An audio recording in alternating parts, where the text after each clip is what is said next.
Assalamu alaikum wa rahmatullahi wa barakatuh to some and peace out to the rest of you. You know who it is, what to press, and why. So I get straight to it. We don't have a choice, gentlemen, and I've said this before. We did not drive her away, she drove us out. She did it again and again. I mean, collectively. Not only did she drive us out, but as I've always stated, the good ones that didn't want to participate in that were silenced. You can ask even the ones that have listened to me before. You can ask Asada Muhammad as an example. Assalamu alaikum, sister, shout out to you too. You can ask her, what happens when you are not willing to participate in the demonization and the expulsion, the collective expulsion of the black male collectively in the West? And she'll tell you they call her all kinds of names. If she simply points out the mixture of men among us, the good, the bad, and the in-between and average, and the ones that are just coming of age and haven't really fallen into one or the other yet, you can, if she mentions that, she will tell you they will turn around and jump on her like she did or said something wrong. We don't have a choice. You've been told that, really, you've been shown, you've not been told, but you've been shown that no matter what you do, it's going to be wrong. Now, you have been told that you just simply aren't doing it right, but you've been shown that there's really no right way to do it. Do what? Whether it's approach her or build something. Either one, there's no right way to do it.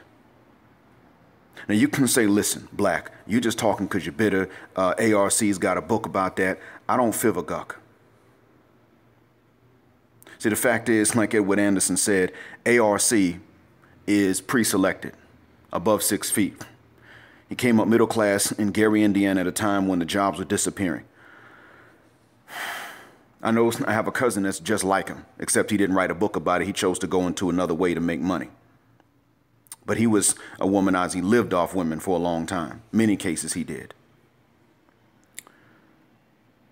I can tell you, it's not the same. He can get away with things others can't. He may not have known that at the time he wrote the book. He's now learned about it and he doesn't want to hear it.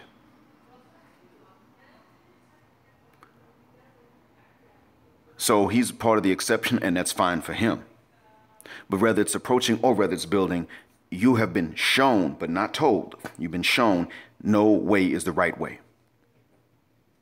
You've been told that you need to be there for them. And the funny thing is that let's examine what that means when you hear that you need to be there for them. It means that you need to be available sexually, but not expect the same of them. Yeah, I'm gonna bring it to the sex all the time because they want to bring it away from it. And even when they come along and they say to me, well, Black Man, why do you always bring it back to sex? Well, that's because y'all always try to bring it away from that when we bring it up. But then if we go and we are available to even a black woman from outside the West, sexually available to her, then you have a problem with that. Or if we make ourselves sexually available to even a black woman with one white parent, you have a problem with that. So you are the one that actually has the problem. Your problem is that you insist on the man being sexually available to you while you will not be such for him, and he not make himself available to those who would make themselves available to him. Simply put, you want a celibate class of workers, and we are not bees. That's not the way this works. So you want the men, you want most of the men to be available to you, to do things for you, everything except sex. That's what you're looking for. And I'm going to say, I don't even need to address many of the ladies in this, but brothers, you have to understand that that's exactly what they're looking for. I've covered this before. Now, they don't want to accept that testosterone comes as a package. Upper body strength, aggression if necessary, if provoked, assertion when necessary, and, of course, a libido. That's what it comes with. It doesn't come with one minus the other. You could train something. I mean, you could train yourself to be different. You can fast, and then your libido is going to drop. But you know what else will drop? I don't know if your testosterone drops when that happens, but what I do know is that in general, your muscle strength will drop if you fast a lot. You can still get minor things done, but major exertions are not going to be that easy, and eventually they may not be possible if you fast on a permanent basis. If there is a way, I don't know it yet. So what they want you to do is turn off the libido when it's time to get busy. But they want you to have enough of it to feel inclined to do all the other things for them. And that's the bulk, that's the majority of you brothers. That's the bulk of you. That's the bulk of us in many cases.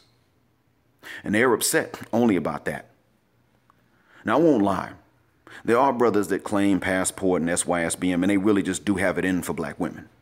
They don't have it in for black women for no reason at all, but they do have it in for black women, and they assume that other women are just naturally superior. They assume that it's a genetic thing, a genetic difference, when in fact that's not it. They actually don't like the phenotype of the black woman. That does exist.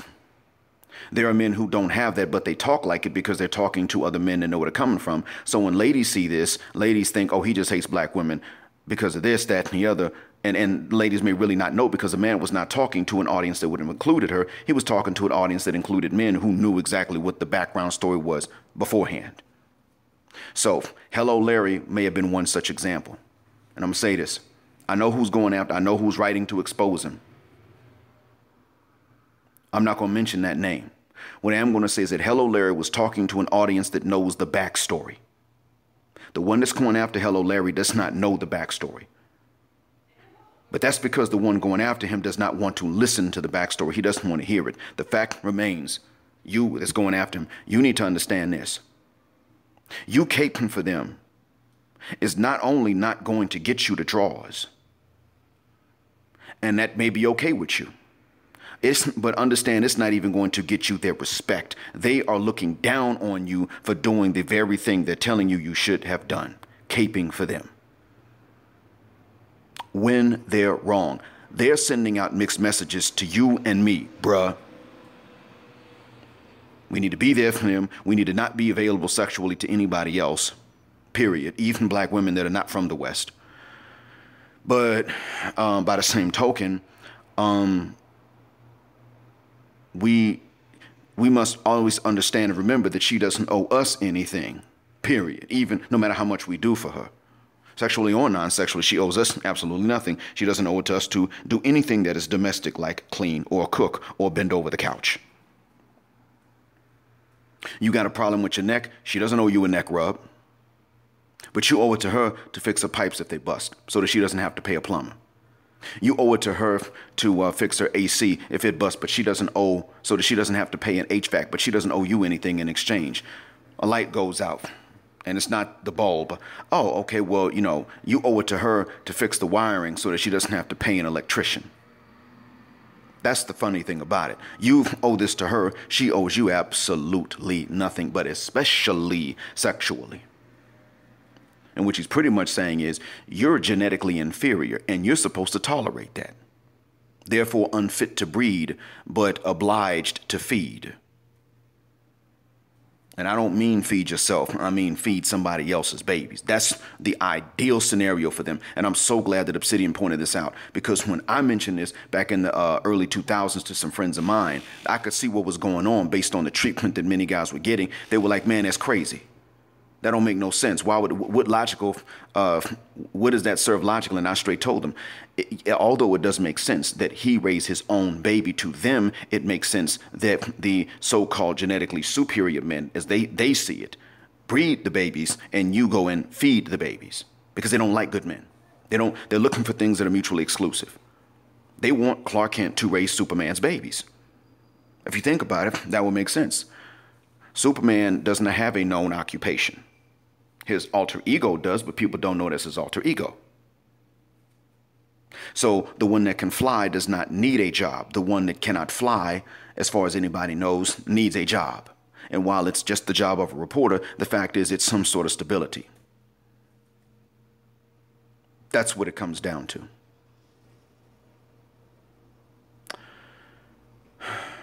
I've lately been watching more of the Superman cartoons and the movies. They are entertaining, but there's another reason I've been watching them, and that is to more deeply understand what I've already recognized. the Superman Lois Lane syndrome, rather the Lois Lane syndrome. And we have the Superman syndrome. We think that we also have the flip side of it. That's when the man believes that he must be Superman so that Lois Lane, so that he'll be worthy of Lois Lane. He internalizes that same thing. That's the Superman syndrome. And he's not supposed to go looking for Wonder Woman. I've been watching that. And you know what I'm waiting to get to? I'm waiting to get to episodes or clips of movies wherein he and Wonder Woman start to hang out. When they get together, I want to see what that, I know that that's part of the recent storyline, but I didn't really get into comics much as a teenager. Not even a whole lot as a kid, but certainly not as a teenager. So I have to go back and read some of the recent changes in the storyline, and I want to know how this works out, how this plays out.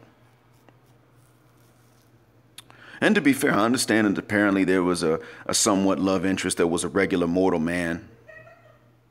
Somewhat of a love interest of Wonder Woman. I understand that, but I don't know if they ever actually got together. I'm not sure. But anyway, what I'm getting at is, brothers, you got to understand that you don't have a choice. When I said that this was doom and gloom, I meant it. You don't have a choice. Now, that's because they're pretty much saying you don't have the choice. Being with us ain't going to be the choice. Even being treated equally to other men who do as much as you do, or even who do less than you, is not a choice. You don't have that option, period. They're pretty much saying this to the bulk of us. They're saying we're going to treat that 13% over here better than we're going to treat you, the 87%, no matter how much you do and no matter how much they don't. End of story. And yeah, a lot of it is sexually. So you don't have a choice to stay. It's not an option. You can't. I mean, you could stay on the plantation, but you can't necessarily stay with them because having anything with them is not an option. So whether you're looking for a casual arrangement, which I don't recommend, if you're looking for a concubine situation, which I don't recommend it. And if you're looking for a family, I don't recommend it. You don't have any of these options, most of you. You're going to have to go abroad. And you can't jump over to Becky and Amber because she'll turn on you. You might be alpha enough for her in the short run, but she also will turn on you. She may not even marry you for the money, but she'll divorce you for it. Or she may marry you for the money and still divorce you for it. Either way, you're going to get stripped by them too. They don't play those games. And they may actually enjoy it while it lasts, but they're not playing those games. They're just not. So it's not a choice, guys. And if you have to indulge in conversation with some of the pro-wacks, I ain't talking about pro-blacks. I'm pro-black. I'm really pro-black. And that means that if the sister don't want you, you leave her alone. I'm that pro-black. And she don't want most of us. So as a real pro-black from the old school, I'm telling you that at the end of the day, you don't have an option. They're not giving you the option. They're just fussing at you for the option that for not taking the option they didn't give you in the first place. They're really fussing at you for not standing on the sidelines and hopelessly trying and waiting. That's what they're getting on you about. That's really all they're angry with you about. And there's another thing. Even though between 6 and 13 black women die at the hands of police every year, that's 6 to 13 too many. One is one too many. I'm not for them. I don't turn a blind eye to it. I just don't know their names because they're not publicized. Like most of us don't know their names, but I saw the stats. No, I'm not happy about that because they weren't shot and killed necessarily because of what they've been doing to the black man or anything of that nature. No, that's not what's going on. I want it to be understood that at the end of the day, I'm not in favor of it, and I don't mind people protesting them as well. And brothers, we don't need to be bitter about that. We need to be bitter about the reason for it. You see, this is going to be a classic case. I mentioned before how people will do and say the right things, but for the wrong reasons. This is going to be a classic case of people trying to put attention on something that does matter, but they're going to be doing it for the wrong reason. The bait and switch. And by the way, Negroes, if you can't spell bait correctly, please don't write down bait and switch in comment sections anywhere. It's not B-A-T-E. It's B-A-I-T. bait and switch. That's the bait is the bait that you fish with. And when you catch the fish, then you use something else. So please, bros, y'all be up here typing in the comment sections and y'all are illiterate. Y'all you're doing bad for the cause. Not just in your own eyes, you're doing bad in the eyes of guys that are generally neutral about this. But I mean, okay, so they're neutral, all right? They'll look and see who's got the best argument, but you're illiterate. How they gonna take your argument seriously? But no, brothers, you gotta understand, this was never your option. It hasn't been for decades and generations, really. I'm just slow to the game, so I'm just not figuring out. But you didn't have the option. You didn't get the choice to stay. So if you think that I'm crazy and I'm a religious nut job because I tell you to perform hijrah, which is what a Muslim's supposed to do, understand that even if you ain't Muslim, you got a bunch of reasons for repatriation. Your legacy depends on it. You're not going to have a legacy independent of your enemies if you stay in the States. Because even if you do manage to find that good sister, how can you guarantee that your son will? And you might say, well, I'm more worried about finding somebody for my daughter. No, you're not. Because when she's young and she's hot and she's tight, that's going to be when you're the most protective and trying to run them off. Many of you yourselves, you were going to sit up and wait until she's not quite that hot anymore. And then you're going to be like, okay, fine. We need to hurry and get you somebody because you're getting old. And I don't want to take care of you for the rest of my life. That's what a lot of you are like. That's okay with me. I don't need them young per se, but for a lot of guys, that's really all that they can tolerate. So I would say that if you think that's disgusting, then why don't you go find a young dude for your young daughter while both of them are young? Y'all wouldn't do that. And that's because in the long run, many of us will take the materialism and give that precedence over the libido. But let me explain this to you. The materialism is not up to you to always satisfy. It is up to her to control. It's like the male libido. You want to act like the male libido was not up to her to satisfy. It's up to him to control. How come nobody says that about her materialism then? What's the reason for that? Because of how we've been socialized. And it is quite bad, and it is actually bad among black folks, actually internationally. Yeah, internationally. I know of some folks from the motherland, one of their communities, a nationality community in the West. They were talking on FB long time ago. And the lady was writing about how her brother was like, I need to get married. And she said to her brother, you don't have enough money. You need to fast. And what she was doing was she was again telling him something that was right, but for the wrong reason. She, instead of telling him that he could use fasting as a weapon to protect himself from making a bad decision in haste, she was weaponizing fasting against him so as to protect the materialism of some lady that didn't even exist yet, before he had ever chosen her. She was again putting her gender's materialism over the other gender's libido. What happens when a lady finds a man that can satisfy the materialism but not the libido? Because it's very difficult to 100% satisfy both. It's even impossible in many cases, I would say. So what happens when she finds something like that? Well, there were other stories in the same Facebook group about women that had that. Oh, he's got all of this, but he can't slam it. He can't dig my guts till I bust. Okay. Well, these men need to learn how to do the women got desires too. Wait a minute. Hold the fothermucking phone. What is it? You see, and this is coming from a community back home. So understand, you've been given so many mixed messages, man. You never had a choice. So stop trying to decode it. Fit the guck out. Passport, bruh. Skill set. Another location. A business.